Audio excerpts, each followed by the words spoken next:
Hello, everyone. So this video is trying to give you an idea of how the Flood and Drought Bulletin works and to try and interpret the bulletin to you so that when you receive them, you'll be able to understand and appreciate the information that is given in this bulletin. So we'll start with the Flood Bulletin.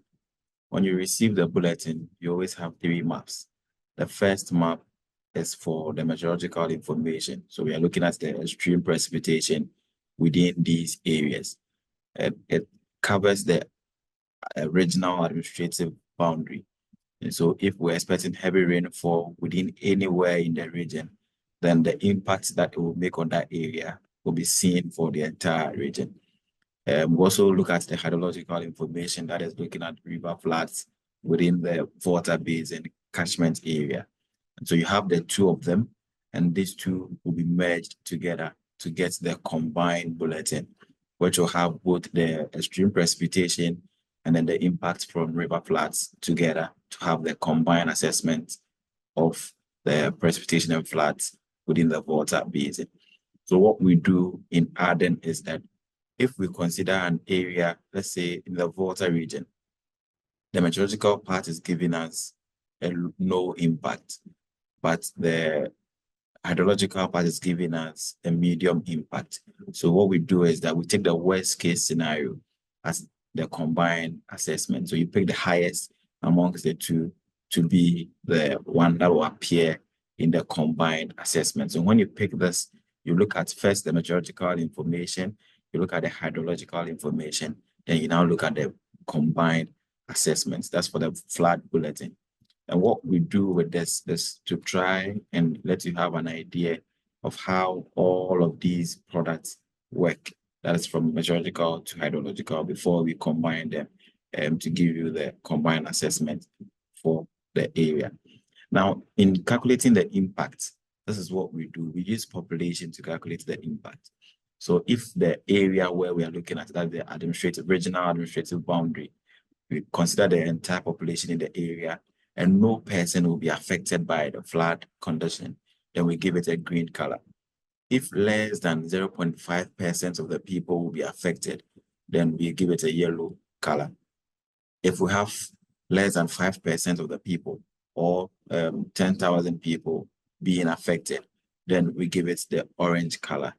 And the worst case scenario is if greater than 5% of the people will be affected, or you have about 50,000 people being affected, then we give it the red color. So that is the rating of the impact level within the area. So this is typically how the bulletin appears. You have the three maps there, and then the inputs from the countries. So if you look here, you see that Ghana Meteorological Agency is giving an input for the extreme precipitation.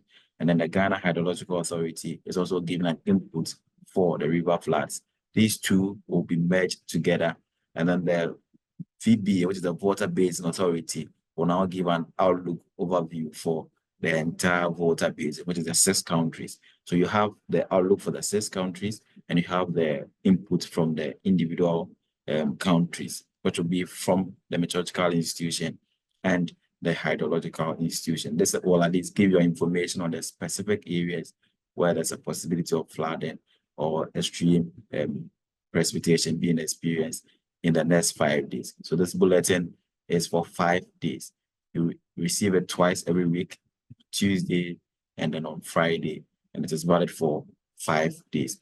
When we come to the drought bulletin, this is also how it appears. So the combined evaluation of meteorological and hydrological drought together to give us this bulletin. So when you see the blank areas where you have the white colors, it means that there's no drought expected there. If the color is yellow, then we're expecting a low drought condition. If it is orange, then it's going to be a moderate drought situation. And then the worst case scenario is when you're having the severe case, which is the red color. So you have a combination of the meteorological and the hydrological drought to give you this combined assessment. Just like what we saw in the flood case, this is also going to have the inputs from the countries.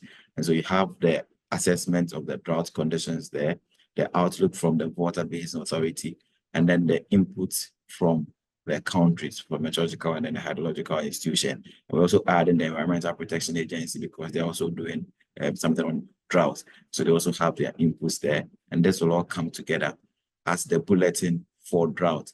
But because drought will take some time before it actually gets established, and so we just issue it once every month. So you get this bulletin once in a month, unlike the flood, which comes twice every week. So this is the bulletin where we'll try to give you the implication from the meteorological part, hydrological part, and then combine them and also try to give you the percentage of the people who will be affected based on the information that we are expecting from the models that are used in generating this bulletin. So this is the flood and drought bulletin and how to interpret it when you get them.